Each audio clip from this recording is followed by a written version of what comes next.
I Oh, right, that look like an apple. got this. Yeah, I'm gonna go get it for you. Okay.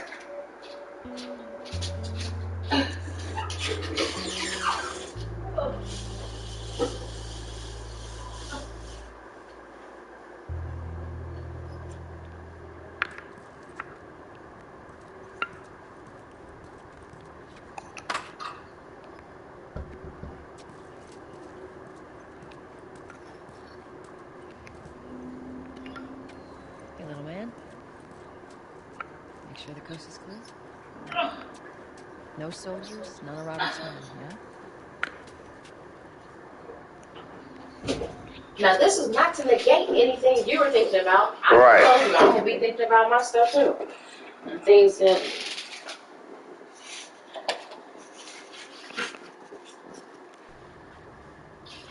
You know he's...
Get it.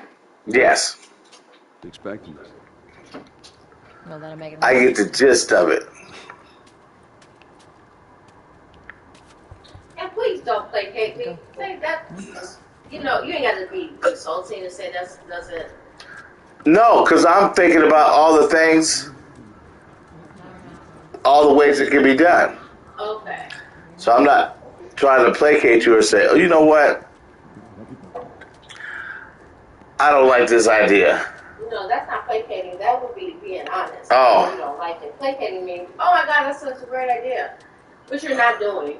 But it's just, you know, I don't want you to be like, it's a good idea. I like it, and I'm going to move forward with it and see what happens.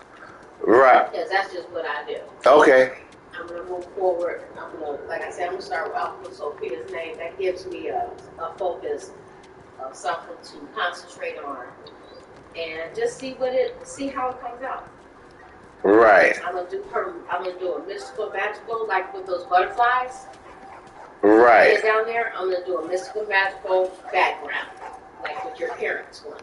Just different colors. And right. Mystical magical. Yeah. And then, like I say, then put her name up there, make some shadows with the S, somehow, some highlights, and like I said, at the bottom, the OPHIA is gonna be pretty small. Right. And there's going to be things growing out of it. Right. And, to draw your eye to it. Mm-hmm.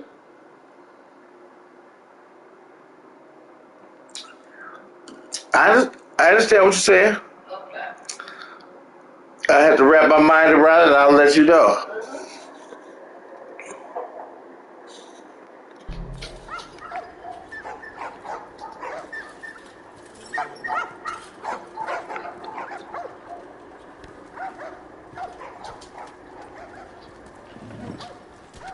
Touch it, you buy it.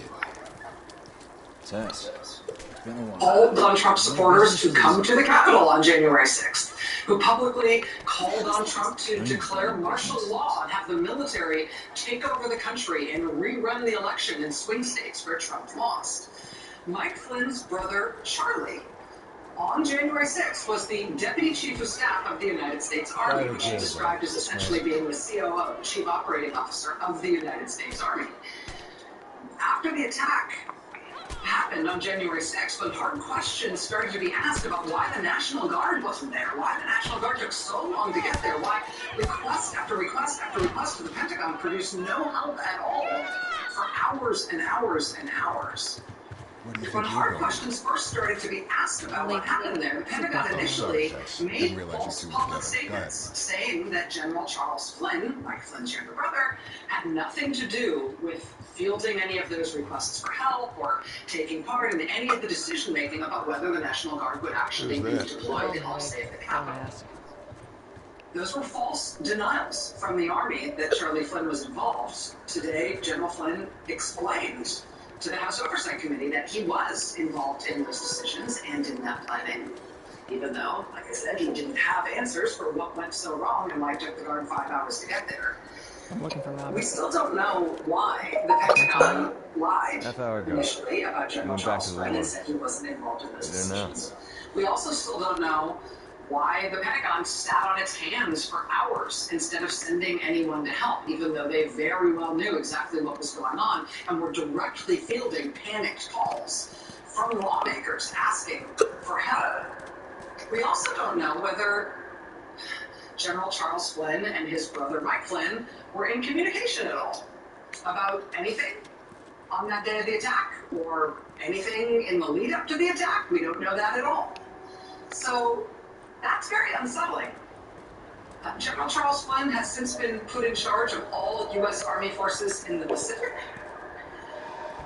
Here we go. While his brother Mike is currently touring the country, appearing at events marketed to adherents of the QAnon conspiracy theory, telling them there really ought to be a military coup in this country to reinstall Trump in power, propounding the fantasy to his followers that Trump will be put back in as president sometime this year, because the results of the last election shouldn't count and won't count much longer.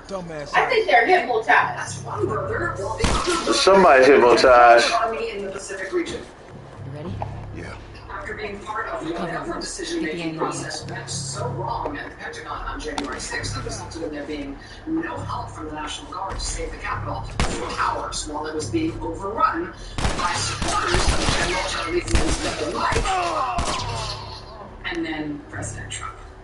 So like I said, kind of a white-knuckle day today for democracy here at home.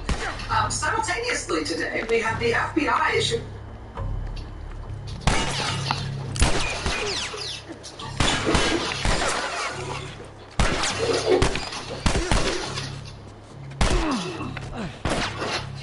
Idiot.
A warning to lawmakers that adherents of the QAnon conspiracy theory may soon get more serious about trying to physically harm Democrats and others who they see as their enemies. We assess that some violent extremist adherents of QAnon likely will begin to believe they have an obligation to change from serving as digital soldiers toward engaging in real-world violence, including harming perceived members of the cabal, such as Democrats and other political opposition, instead of continually awaiting cues, promised actions which have not occurred. So, simultaneously now, we're getting that warning from the FBI, and we've got the local press in Arizona, the Arizona Republic, warning that QAnon adherents in Arizona and around the country have a new focus, a new obsession, which is the so-called audit in Arizona, where Republicans in the legislature there have taken most of the state's ballots and voting machines and given them to Trump supporters who have promoted all the stupidest and wildest claims about the election somehow being invalid. I mean, these things coming together it's unsettling. The FBI already considers QAnon to be a domestic terrorism threat. They are now warning that QAnon folks are likely to move into serious violence, to try to start physically harming people they see as their enemies. And those are the folks that have effectively been given the ballots and voting machines in Arizona so they can tell us what went wrong in the presidential election. The Washington Post reporting today that whatever it is they are doing with the ballots and the voting machines in Arizona appears to be almost done, which means they'll soon be saying publicly whatever it is they're going to say about the presidential election result last year in Arizona. Presumably they are going to call for decertifying the Arizona result, which is not a thing. They're going to say that there was something so wrong in Arizona that the election can't count. Or maybe they'll just say they found so much wrong they can't explain it all, but the election result just can't be trusted. Maybe they'll say the election should be rerun in Arizona, which is also not a thing. But today we learned that when President Trump was still president after the election, he tried to force that to happen. The House Oversight Committee today released a couple of hundred pages of emails that they obtained from the Justice Department, showing us way more than we previously knew about how Trump tried to use the power of the presidency, the power of the federal government, to stay in power despite losing the election. And so, I mean, it is the striking thing. There it is in black and white. Trump had a legal brief sent to the Justice Department on December 29th, 2020, He told the Justice Department they should file this brief with the United States Supreme Court about how the presidential election was invalid. The brief ends with this: prayer for relief. Wherefore, the United States meaning this should be done on behalf of the U.S. Justice Department, on behalf of the people of the United States. Wherefore, the United States respectfully requests that this court issue the following relief. Declare that the Electoral College votes cast by such presidential electors appointed in defendant states, Pennsylvania, Georgia, Michigan, Wisconsin, Arizona, and Nevada, cannot be counted. Enjoin defendant states' use of the 2020 election results to appoint presidential electors to the Electoral College. And then the brief actually just says that part again. It just repeats it for That's exactly wrapped himself up in the best lawyer. He just repeats the same phrase. Enjoin defendant states' use of the 2020 election results to appoint presidential electors to the Electoral College. And authorize the defendant states to conduct a special election to appoint presidential electors. That's what they were telling. He wanted the Justice Department to tell the Supreme Court to do that. So that was sent December 29th. Trump had that brief sent over to the U.S. Department of Justice, telling them they needed to file this with the Supreme Court. So the U.S. government would be asking for all the presidential election results to be thrown out in all the swing states Trump lost. Their electoral couch vote shouldn't be counted, and the Supreme Court should somehow order new elections for president in all of those states. 44 states you can keep your election results, but these 6 we're going to redo it. Right, and you know, I guess maybe either the military, right, per Mike Flynn, would order the rerunning of the election in the swing states Trump lost, or the Supreme Court would do it per this Justice Department brief that Trump wanted filed on his behalf, this brief that he wanted the Justice Department to file on his behalf. But either way, the idea was to rerun the parts of the election that Trump lost. Actual election results wouldn't be allowed. There'd have to be new elections in the swing states he lost. That was the plan. And these emails, just released today, between the Trump White House and the Justice Department, they are shocking to see. They're being billed as more evidence of just exactly how Trump and the White House were pressuring the Justice Department to try to force the overturning of the election results to keep Trump in power, even though he lost. And they are that. They do tell us more about what the White House was asking for.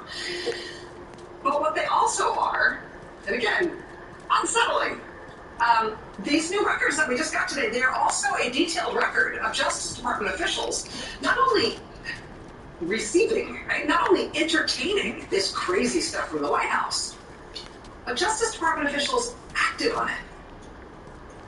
They took in this caterwauling, crazy nonsense from Trump, from the Trump White House, but then they actually pushed it out to federal prosecutors, to U.S. attorneys in the relevant U.S. states.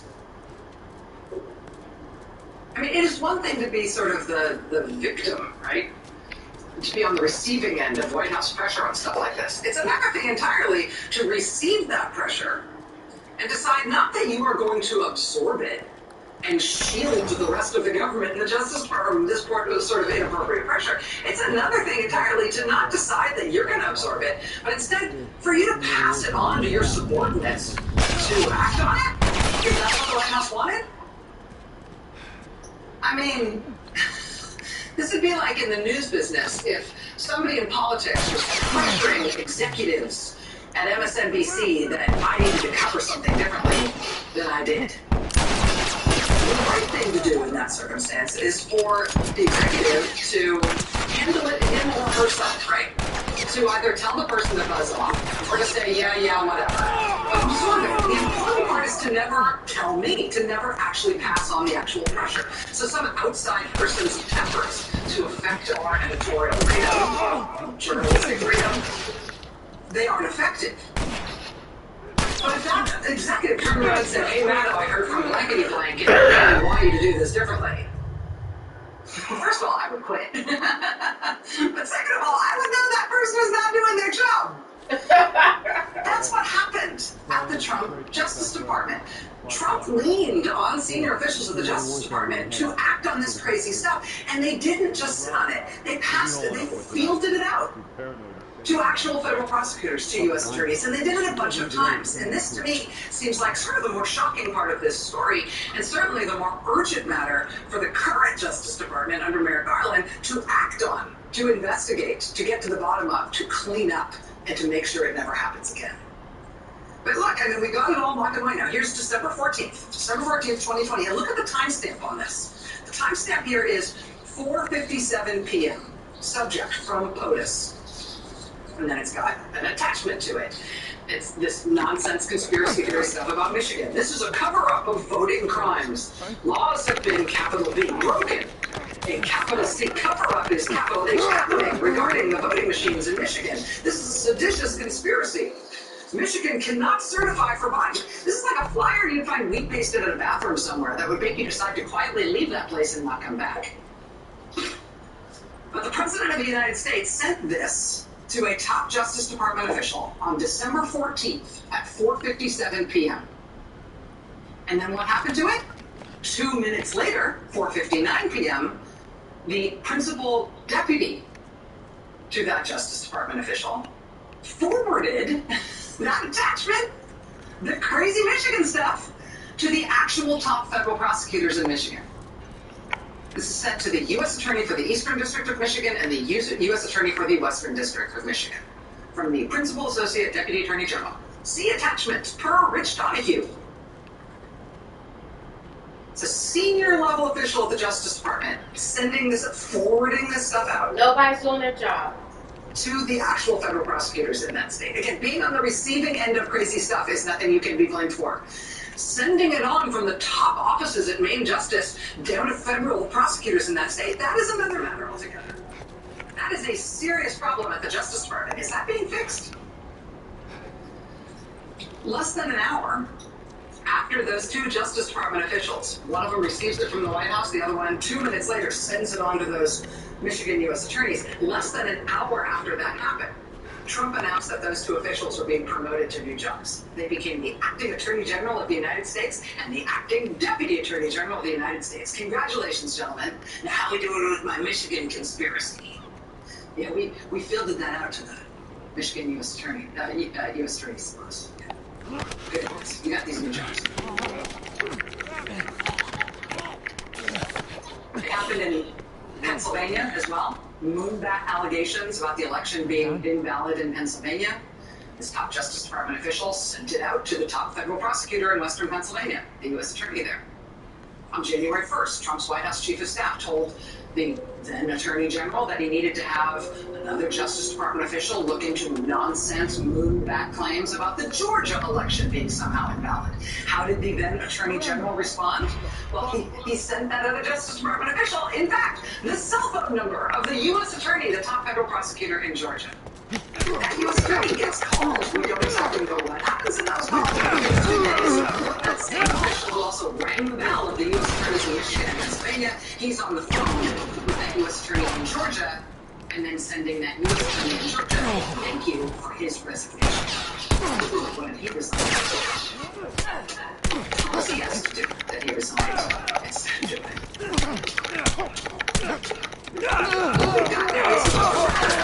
White House Chief of Staff trying to use the Justice Department to overturn the election and keep Trump in power.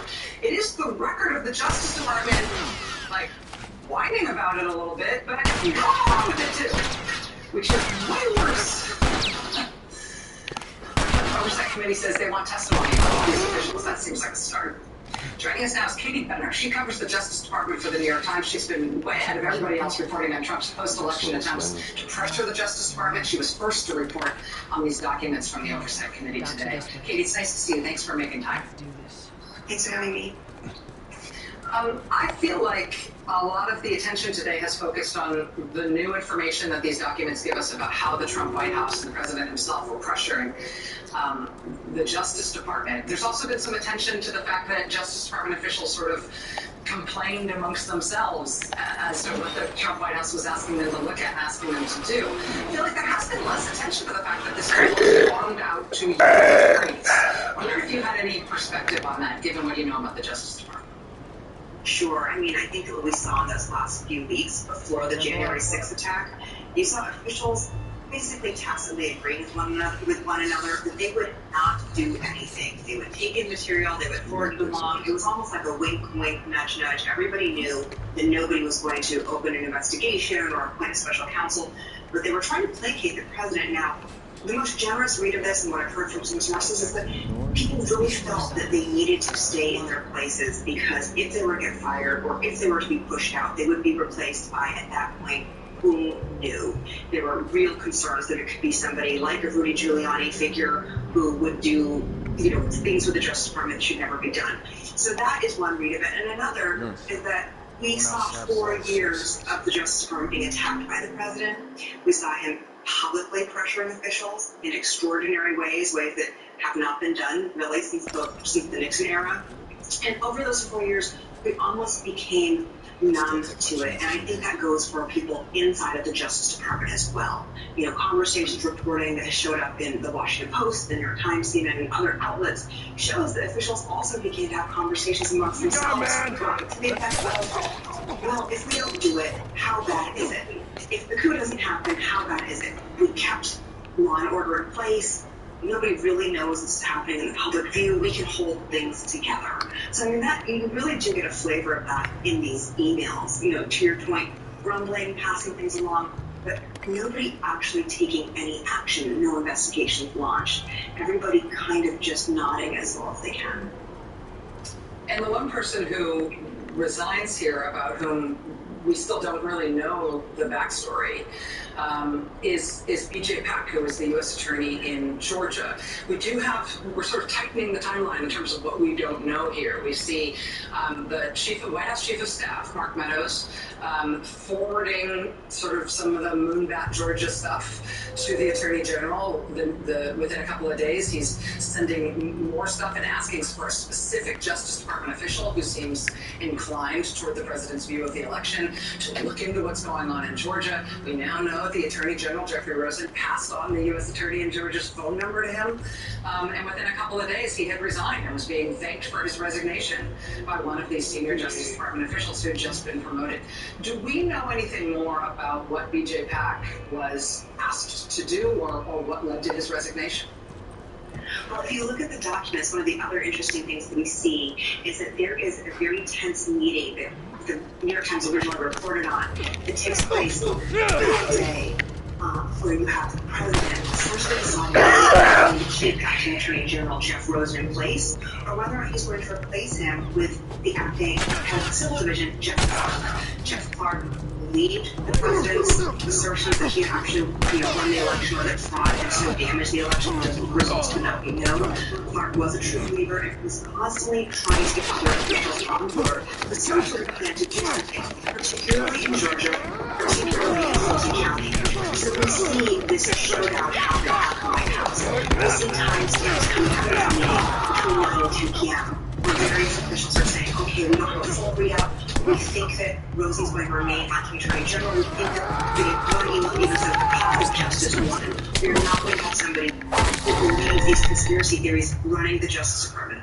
A lot of that meeting was about Georgia.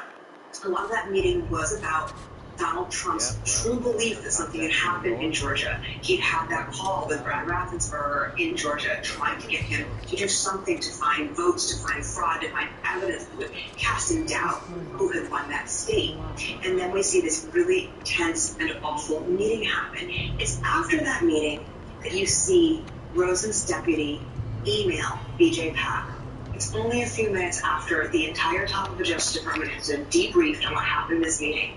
The president's obsession with Georgia is known.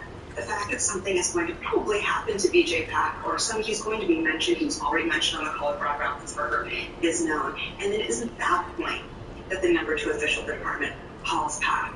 And you can assume that he likely explains to him what has just transpired in the meeting and President Trump's obsession with Georgia.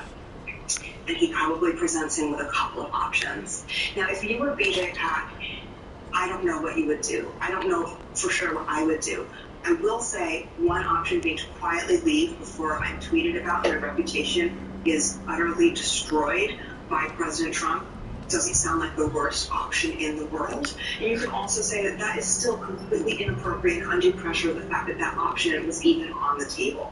But that is one of the most interesting things about the timing of Pac's departure, is it happens after this long meeting where you almost see every single official at the top of the Justice Department resign in protest because of what the president intends to do or wants to do around Georgia.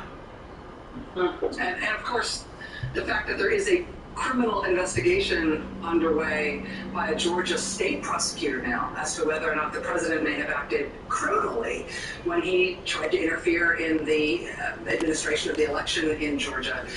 It raises questions as to whether that might be another avenue. That investigation may be another avenue toward figuring that out, whether BJ Pak may in fact end up being a witness in the state investigation. Remains to be seen. Of course, Katie Benner, report covering the Justice Department for the New York Times. Katie, this beat keeps getting weirder and weirder. Thank you for helping us understand it. I don't have much more to hear. This is nice English. Joel!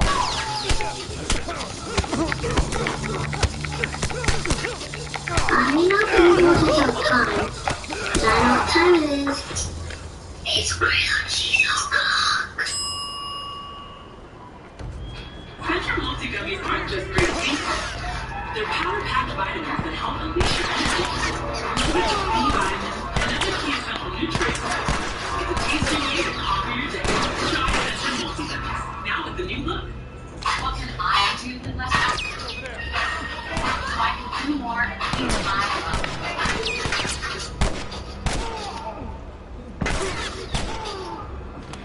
There's no emergency left waiting. There's a lab test on your own skin. Organizations this year.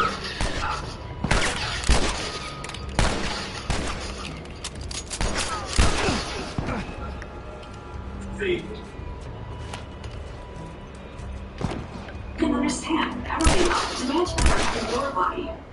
Why not use every tool in your toolbox to get the information that you say you need to do your job and to do it effectively on day one? Should Americans have to decide between staying healthy and going back to work? What is the holdup here? Should they pay some price for that? Is that still the most realistic timeline? Where are the other 23 million or so tests? And we trust the information we're getting. Can you compare what you saw in this facility to some of the other things you've seen?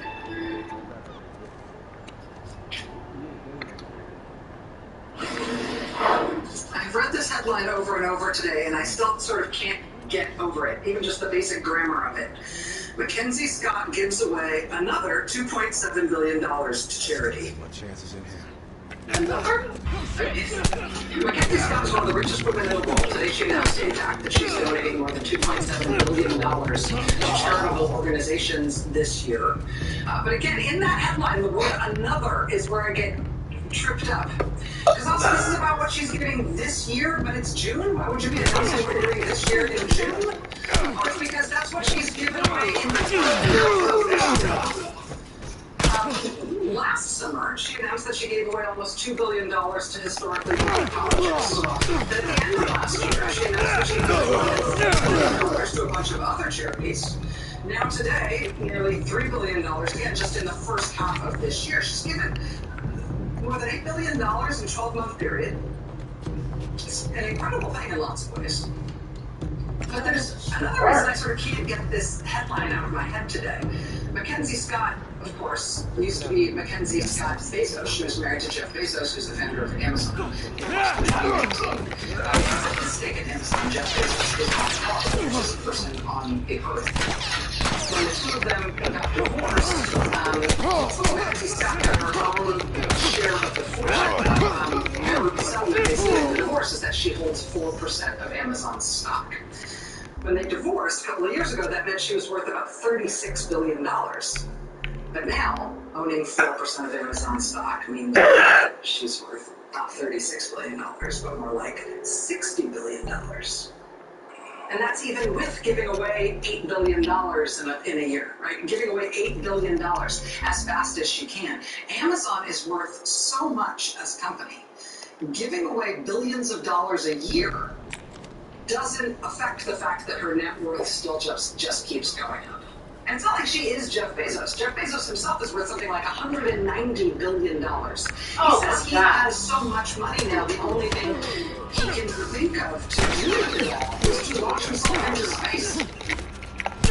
He said, I didn't think I was getting money. He said 2 years ago, the only way that I can see to deploy this much financial resource is by converting my Amazon winnings into space travel. That is basically it. And so now he's doing it. He's funding a space tourism company, and he's headed to space next month himself. What? The wealth that Amazon, that company, has generated, it's almost impossible to wrap your head around. Especially over the past year. I've looked it up. $3,000 per unit. That office. Per share. Robert must have run in there. Yeah. Let's go. I just want one share. If I could just get one. If you get one share, that'll grow like a mug. We just want to talk, Robert. Yeah, because of the pandemic, Amazon, which was already unimaginably gigantic, saw a huge upsurge in business last year. And everybody was staying home, everybody was staying in stores, if you take what Amazon made in profits in the 3 years before the pandemic and add those 3 years of profit together, that's how much Amazon made last year alone. They made 3 years of profit in 1 year last year. And so, yeah, Jeff Bezos is making himself into a spaceman, and his ex-wife is giving away billions of dollars a year and still only getting richer as she does.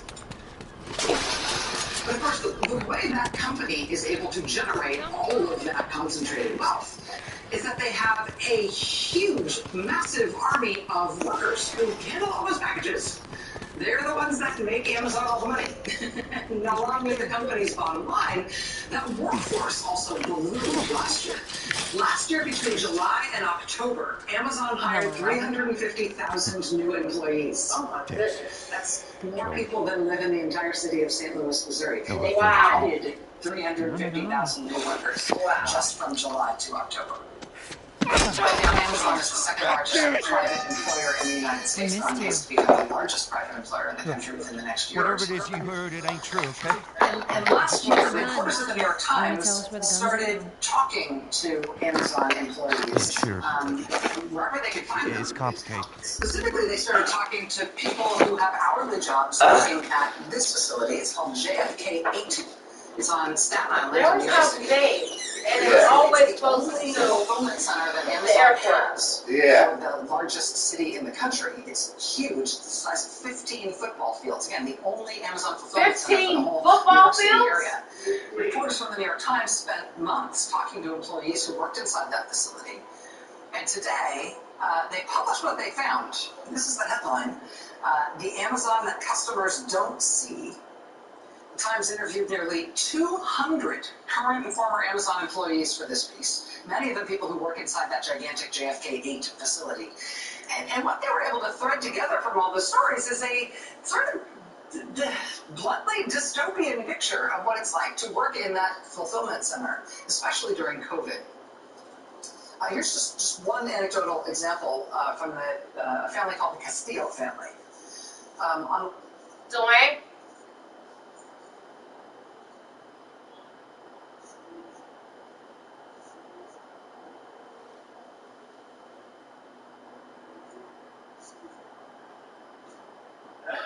Dwayne. Yeah. No, don't come up. I need you to turn the oven on for me. Okay. Turn on what? 425. Okay.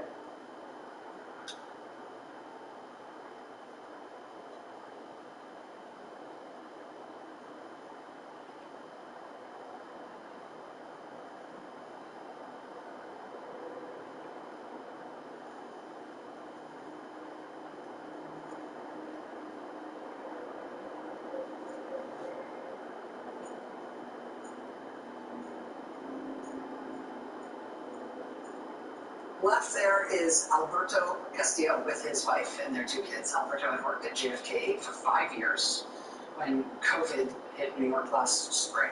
He and his wife talked about whether he should stay home from work to avoid getting COVID. But they were trying to buy a house. They needed the income. He kept wanting to work. This is how the Times tells the rest. Well, when Mr. Castillo arrived to work at JFK-8 on March 24th, he heard the warehouse had its first positive COVID case. He messaged his boss, who replied, "Yes, forgot to bring that up," and added that everyone who worked with the employee had been notified. Mr. Castillo called his wife to discuss whether to head home. They decided he would finish out his shift. On the dawn drive back to New Jersey, his throat began itching. Look, just hear me Mr. out Castillo on became this. severely ill with COVID. He suffered permanent brain damage. I got this. He will never speak or eat or work again. Stop! For a while, Mr. Castillo's family was receiving disability payments from Amazon, but then out of the blue, they stopped coming without warning. His wife frantically tried to reach somebody at Amazon to find out what happened. Most of her calls and emails went unanswered. I didn't have much of a She got choice. I owe someone on the phone who agreed it was an error and reinstated the I'd say you got on payments. the wrong horse. But then she got an email from Amazon addressed to her husband that made no sense under the circumstances. It said, "Quote, we notified your manager and HR Who has our guns? about your return to work on October 1st, 2020. I can't. Mr. Castillo, Just give me a couple let alone work. How is he going to go back to work? Especially since the company knows they're paying him disability payments. Mr. Castillo's wife says she doesn't think the company ever really understood what happened to her. Especially all the time she wanted to ask Amazon, quote, "Are your workers disposable? Can you just replace them?" They're basically all dead. Spokeswoman for Amazon expressed regret that Mr. Castillo's family didn't feel properly supported. Get the guns? The company said he and his entire family are in Amazon's thoughts and prayers. Fuck those They also fireflies. said those disability payments were prematurely halted in error due to a systems issue that had affected other employees as well. Mr. Castillo, of course, is not the only employee at JFK-8 to come down with COVID. By May, another one of his coworkers had died. I don't know. Explain it to me. Look at what the Times is now reporting. Quote, while Amazon said publicly that it was disclosing confirmed cases to health officials, New York City records show no reported cases from the Amazon facility until November. The Times notes that Amazon and city officials dispute what happened. But believe me when I tell you that horrible confusion with the Castillo family, this discrepancy with reporting COVID cases in their facility is just the tip of the iceberg. This blockbuster in the Times paints a picture about an American workplace where American employees have been fired by mistake and then unable to find any real human being in HR to try to fix it, let alone reinstate them. It's a story about a company that suffers from immense, almost unfathomable turnover. The Times found that even before the pandemic, Amazon was losing 3% of its hourly workforce every week, which means 150% turnover a year. Their entire workforce was completely turning over in less than a year.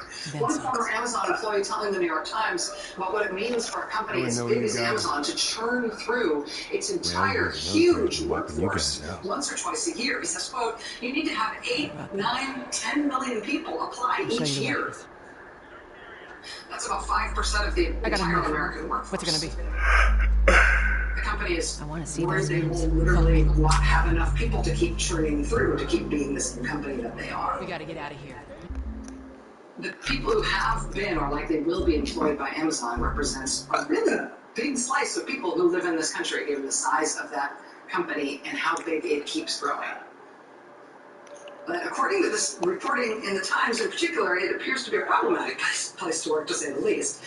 It's particularly problematic if you're not a white person. According to internal records obtained by the Times, black employees at JFK-8 were 50% more likely to be fired than their white co-workers. More than 60% of the workers at the JFK-8 warehouse are black or Latino, but 70%